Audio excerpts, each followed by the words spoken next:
The delegation from Earth stepped into the crystalline hall of the Vraxian mothership, their boots clicking against floors that seemed to shimmer between solid and liquid states. Ambassador Marcus Wellington led the team, flanked by Lieutenant Sophia Rodriguez and Dr. James Mitchell, the expedition's xenobiologist. "Welcome, humans," hissed High Chancellor Vexer, his triple-jointed limbs moving with unsettling grace. Behind him, a dozen Vraxian officials stood in perfect formation, their translucent skin revealing the bioluminescent organs pulsing beneath. "We are honored to host the first diplomatic dinner between our species." Marcus forced a smile, trying not to stare at the Chancellor's 6 eyes. "The honor is ours, Chancellor. Earth is eager to establish peaceful relations." The Vraxians exchanged what might have been glances, though their communication seemed to involve subtle color shifts in their skin. Marcus had studied the briefing materials during the 3-month journey to this sector, but nothing quite prepared you for standing before an alien species that looked like they'd been pulled from humanity's deepest nightmares. "Please," Vexer gestured toward an enormous chamber beyond. "Our chefs have prepared a feast in your honor. We have studied human biology extensively and created dishes we believe you will find memorable." Something in his tone made Sophia's hand drift closer to her sidearm. Marcus shot her a warning look. They were here to build bridges, not start an interstellar incident. The dining hall was breathtaking. Bioluminescent vines crawled across vaulted ceilings, casting dancing shadows. A table stretched before them, loaded with dishes that defied description. Some glowed, others seemed to move on their own, and a few appeared to exist in more dimensions than should be possible. "Fascinating," James breathed, his scientific curiosity overwhelming his survival instincts. "The molecular structures alone could revolutionize our understanding of biochemistry." Vexer's skin flickered with what might have been satisfaction. "We have designed each course specifically for human consumption. Your physiology presents such interesting challenges." As they took their seats, servants began bringing forward the first course. The dish resembled a soup but moved like mercury, occasionally forming shapes that looked disturbingly like screaming faces before dissolving back into liquid. "This is Vexthar," Vexer announced. "A rare delicacy from our homeworld's deepest oceans.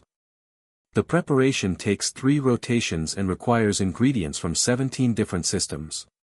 Marcus picked up his spoon, noting how the metal seemed to resist touching the liquid. Around the table, Vraxian officials watched with an intensity that made his skin crawl.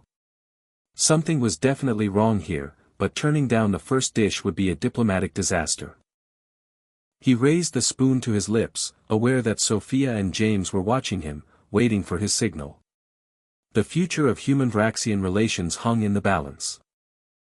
The moment the Vexthar touched Marcus's tongue, his entire nervous system lit up like a Christmas tree. His eyes widened, tears streaming down his face as flavors he didn't know existed exploded across his palate. It was like tasting lightning mixed with the concept of purple and the feeling of falling up. "Holy," Sophia dropped her spoon, coughing violently. "What is in this?" The Vraxians leaned forward, skin colors shifting rapidly through spectrums visible and invisible. Vexer's membranes fluttered with what the cultural briefing had identified as anticipation. They were waiting for something. Waiting for the humans to collapse, perhaps to convulse, to die. Instead, Marcus grabbed his glass of water, downed it in 3 gulps, and picked up his spoon again. "This is incredible," he gasped, taking another mouthful. "The heat, the complexity, it's like every spice on Earth combined and then multiplied by infinity." "Chancellor, what did you say was in this?" Vexer's 6 eyes blinked in rapid succession, a sign James had learned meant confusion. You wish for more." "More. I want the recipe." Marcus turned to James. "Doctor, are you getting this flavor profile?" James, who had been frantically scanning the soup with his handheld analyzer, looked up with wild eyes. "Sir, according to these readings, this dish contains at least 47 compounds that should be lethally toxic to human biology. The capsaicin levels alone would kill an elephant. There's also something reading similar to botulinum toxin, combined with heavy metals, he paused, recalibrating his device. Is that arsenic? Arsenic? Really? Sophia, despite her military training and survival instincts, found herself reaching for another spoonful. That explains the metallic finish. You know, my grandmother used to make this chili that could strip paint off walls. This reminds me of it, but like, the premium version. The Vraxian official's skin was now cycling through colors that weren't in any of Earth's databases. Vexer made a choking sound that the translator struggled to process, eventually settling on flabbergasted confusion. You. Vexer's speaking tentacle waved erratically. Humans, you do understand this dish is composed of the most deadly toxins in 17 star systems. Oh, we figured, Marcus said cheerfully, scraping the bottom of his bowl. But see, on Earth, we have this thing about food. The more dangerous it is to prepare, the more we want to eat it. We've got fish that can kill you if sliced wrong, mushrooms that'll shut down your liver, and don't even get me started on what British people consider cuisine. This? He gestured at the empty bowl. This is just a really aggressive hot sauce. Lieutenant Rodriguez nodded enthusiastically. My family's from Mexico. We put hot sauce on everything. Last Christmas, my T.O. made tamales so spicy that 3 people went to the hospital. He was so proud, he made twice as many the next year. In the kitchen complex 3 levels below, Chef Coordinator ZYXTAL was having what humans would call a panic attack. His chromatic sacks were flashing distress signals so rapidly that 2 junior cooks had already fainted. They ate it, he kept repeating, his translator struggling to keep up with his rapid-fire clicking. They ate the Vexstar. All of it. And they liked it. His assistant, Krill Ven, was frantically checking the monitoring feeds. The biometric scanners confirm it, Chef. No signs of organ failure. No cellular breakdown. One of them, the female soldier, her endorphin levels are actually elevated. This is impossible, ZYXTAL's secondary brain sac pulsed with calculations. We used the exact formula that destroyed the Kelzorian delegation. The same recipe that made the Thraxian ambassador dissolve into constituent molecules. How are these soft, water-filled beings still alive? Back in the dining hall, Marcus was in deep negotiation with Chancellor Vexer, who had abandoned all pretense of diplomatic composure. Ambassador Wellington, I must confess something. Vexer's skin had settled into a shade that the translator labeled as ashamed purple. This dinner was not intended as a gesture of friendship. My government, we saw humanity as a potential threat. Your species expands rapidly, consumes resources voraciously, and shows remarkable adaptability. The High Council decided that you'd poison us at dinner? Sophia finished, somehow sounding more amused than angry. Yeah, we figured that out around the time James mentioned the arsenic. You knew. All 12 Vraxians at the table recoiled simultaneously. James adjusted his glasses, which had been recording everything. Chancellor, let me be clear, humanity's evolutionary path has been one long exercise in biochemical warfare. We co-evolved with thousands of plant species that were actively trying to kill us. Do you know what we did? We domesticated them and called them spices. Our ancestors looked at a plant that causes chemical burns and thought, you know what? This would make my food taste better. Marcus leaned forward. Chancellor, on Earth, we have a pepper called the Carolina Reaper that measures over 2 million on the Scoville scale. People eat them for fun. For entertainment. We film ourselves crying and sweating and turning red, and then we laugh about it. You're Vexstar. He kissed his fingers like a chef. That's maybe a 3 million. Intense, definitely, but not lethal. Just, spicy. But the toxins, Vexer protested weakly. Look, our liver is basically a chemical warfare factory, Sophia interjected. We can process alcohol, which is literally poison. We drink it deliberately to feel funny. Some of us do it every weekend. And caffeine? That's an insecticide. We inject it into our bloodstreams every morning to wake up. Dr. Mitchell pulled up a holographic display showing human biochemistry. See this? This is our cytochrome P450 enzyme system. It's basically a universal toxin processor. Millions of years of eating random things to avoid starvation gave us livers that can handle almost anything. It's not that your poisons don't work, they do work, technically. It's just that our bodies say, "Oh, this again," and break them down before they can kill us. The revelation that their carefully planned assassination had instead resulted in a 5-star review sent shockwaves through the Vraxian government. Within an hour, High Chancellor Vexer Superior, Supreme Overlord Thexaron, materialized via hologram in the dining hall, his massive form flickering with what could only be described as bureaucratic panic. "Let me understand this correctly," Thexaron's voice boomed through the translator. "We deployed the Extinction Protocol, a weapon that has successfully eliminated 14 potential rival civilizations, and the humans asked for the recipe." Marcus, now on his third helping of what the Vraxians called Death Bloom Salad, which tasted remarkably like arugula with a kick, nodded enthusiastically. "Not just the recipe, Supreme Overlord. We'd like to discuss trade agreements. This Vexthar stuff. Earth's culinary scene would go absolutely insane for it. Do you have any idea what celebrity chefs would pay for exclusive access to interdimensional spices?" Celebrity chefs. Thexaron's hologram flickered with confusion. Sophia wiped her mouth with a napkin that seemed to be made of solidified energy. On Earth, cooking is both an art and a science. People become famous for making good food. They have competitions. Television shows. Internet followers in the millions. Someone who could market themselves as the first chef to use alien ingredients. They'd be bigger than movie stars. James was already making notes on his tablet, his scientific mind racing. From a xenobiological perspective, this is fascinating. Your biochemistry developed to produce compounds that are lethal to most carbon-based life forms. But human evolution specifically selected for the ability to process toxins. We're not special because we're strong or smart, we're special because we're really, really good at not dying from eating things we probably shouldn't. A junior Vraxian official, emboldened by the bizarre turn of events, spoke up. But surely there are limits. What about the second course? It contains concentrated neurotoxin from the screaming caves of Vrax Prime. A single drop can paralyze a Thraxian battlecruiser.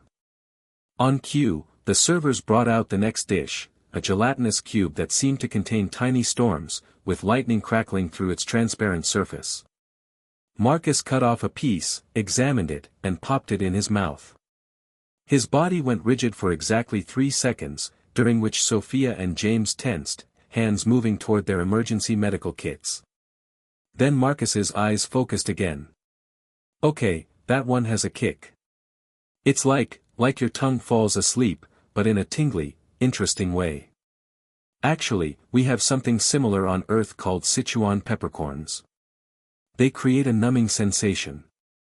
This is way more intense, but same family of experience." He took another bite. "You know what this would be perfect for? Dental surgery. The numbing effect is incredible, but you can still taste. Does it wear off, or do I need an antidote?" The Vraxian servers, who had been trained in 17 different poisoning protocols, exchanged bewildered looks. "It should wear off in approximately 10 human minutes," one of them ventured.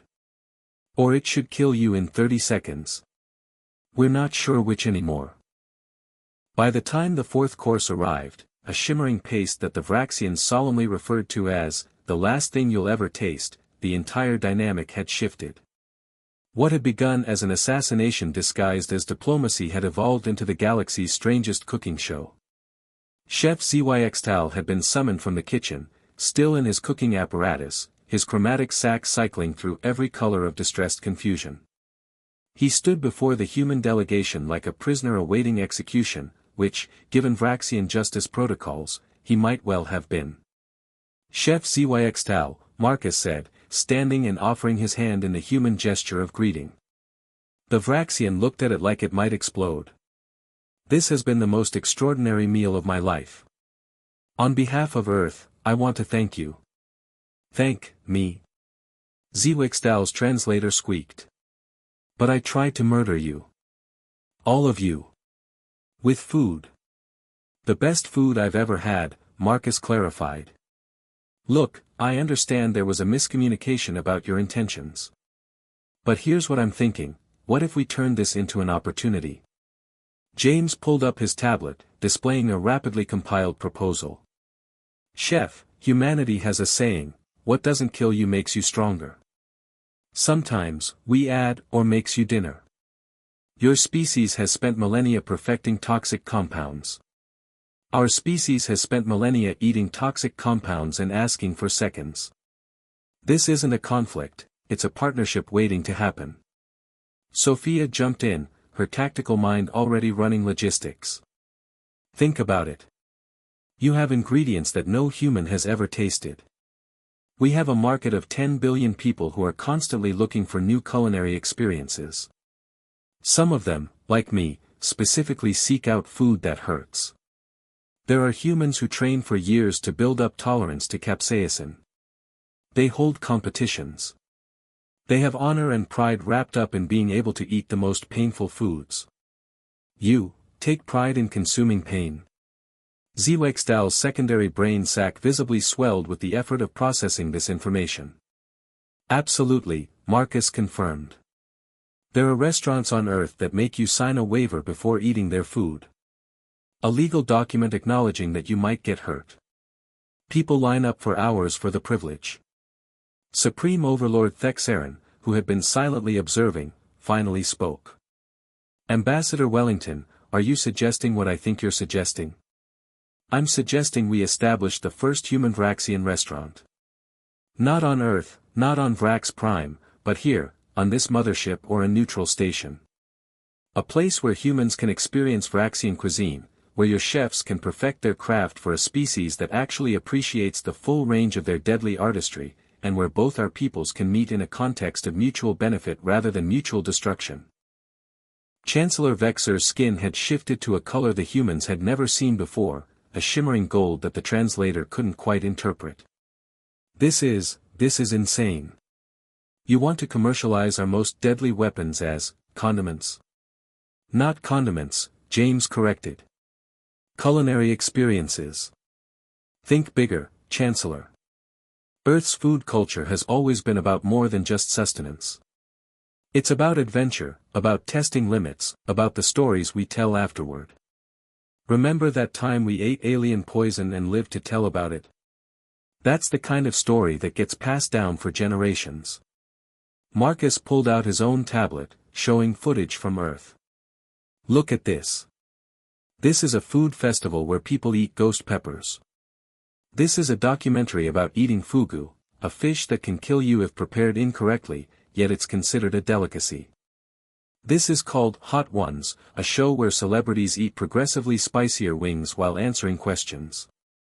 It has hundreds of millions of views.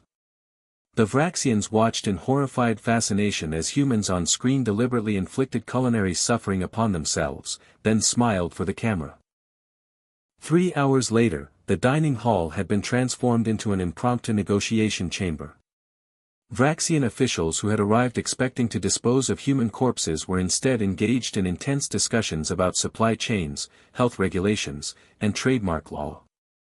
But how do we ensure safety? Asked Krilven, who had been promoted from kitchen assistant to food safety coordinator in the span of one evening.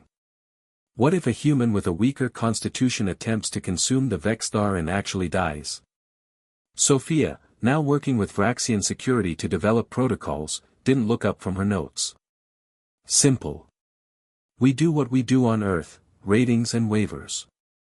Mild, medium, hot, extremely hot, and then a special category we'll call Vraxian Original, requires a health screening and signed legal documentation. Nobody sues anybody, and adventure seekers get what they're looking for.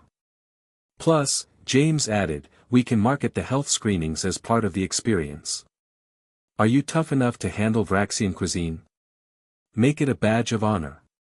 Humans love challenges, especially arbitrary ones that let them prove something to their friends.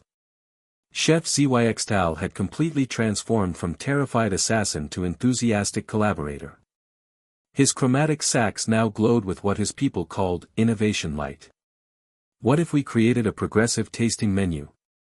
Start with dishes that are merely uncomfortable for humans, build up to the truly lethal ones. We could call it, a journey through death. A journey through death, Marcus repeated, testing the phrase. That's perfect. Dark, intriguing, makes it sound like an adventure. Earth's marketing departments are going to lose their minds over this. Supreme Overlord Thexaron, who had initially joined the conversation to discuss damage control, found himself genuinely engaged in the logistics. The High Council will need convincing. We've spent centuries developing these compounds as weapons. To repurpose them as entertainment, it goes against our entire strategic doctrine. Then maybe it's time to update your doctrine, Marcus suggested gently. Supreme Overlord, you tried to eliminate humanity because you saw us as a threat. But what if instead of enemies, we became partners? What if the Vraxian legacy wasn't about conquest, but about cuisine? That's the kind of soft power that actually lasts. An aide rushed in, her skin flickering with urgency. Supreme Overlord, our monitoring stations report that Earth's internet has discovered the story. Someone on the human crew sent a message back to Earth about the dinner. It's gone viral. James winced. Yeah, sorry about that. Our communications officer probably couldn't resist. But this might actually work in our favor. Look. He pulled up the Earth internet feeds. Humanity's response to aliens try to poison us at dinner, we ask for recipe, was exactly what anyone who understood humans should have expected, absolute chaos. Food bloggers were already speculating about flavors. Cooking shows were requesting interviews. A celebrity chef had offered $1 billion for the first sample of Vexstar. Memes were proliferating at exponential rates. Someone had already created a betting pool on who would be the first human to die from alien food, current favorite, a competitive eater from Florida. You see. Marcus gestured at the screen. The demand is already there. We just need to supply it responsibly. Chancellor Vexer watched the feeds with something approaching awe. Your species is truly insane. Maybe, Sophia agreed. But we're consistently, predictably insane. And that makes us reliable business partners. 6 months later, the grand opening of The Last Meal restaurant drew diplomats, food critics, and thrill seekers from across the galaxy. Located on a newly constructed space station at the border between human and Vraxian space, it represented something that had never existed before, a place where attempted murder had evolved into mutual prosperity. Marcus stood at the entrance, now serving as Earth's ambassador to the Vraxian Culinary Council, a position that hadn't existed until humans made it necessary, greeting guests as they arrived. Ambassador Wellington. A familiar voice called out. Marcus turned to see Sophia, now promoted to captain and serving as the station's security chief, approaching with a group of nervous-looking tourists from Earth. First-timers? Marcus asked. Yep. They signed all the waivers, passed the health screenings, and they're still terrified. Sophia grinned. I love this job. Inside, Chef HFY commanded a kitchen that had become famous across multiple star systems. His staff, a mix of Vraxian toxin experts and adventurous human sous chefs, worked in perfect synchronization. The kitchen itself was a marvel of cross-species cooperation, Vraxian brewing vats alongside Earth pressure cookers, alien compounds stored next to terrestrial spices. Order up, called out Jennifer Kim, one of the human chefs who had joined the program. 3 Vexstar, 2 mild, 1 Vraxian original. And someone out there wants the death bloom salad with extra neurotoxin. Extra neurotoxin, HFY mused, his chromatic sacks glowing with pride. 6 months ago, I would have thought this was a mistranslation. Now I know humans actually request such things. In the dining room, James sat with a group of xenobiologists from 12 different species, explaining human metabolism to a rapt audience.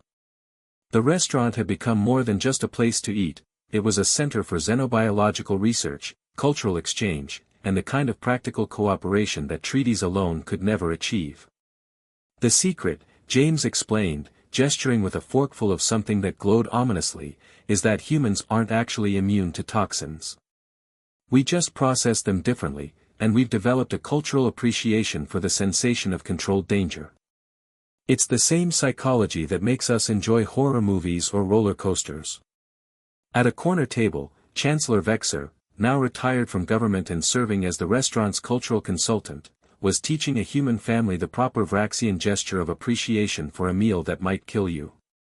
The teenage daughter was taking selfies with dishes that had names like Existential Dread Soup and The Regret Platter. Times have truly changed, Supreme Overlord Thexaron observed, joining Marcus at his observation post. The Supreme Overlord made quarterly visits now, combining diplomatic check-ins with what he would never admit was genuine enjoyment of the spectacle. For the better? Marcus asked. Decidedly. Thexaron watched a human child, properly supervised and eating from the special children's menu, giggling as his tongue went numb from a mild toxin. We spent centuries perfecting ways to kill, and it never brought us anything but more conflict. Now we perfect ways to nearly kill, and somehow we found peace. Your species is very strange, Ambassador. But strange in a good way. In the best way. You took our weapons and made them into wonders. You looked at death on a plate and asked for seconds.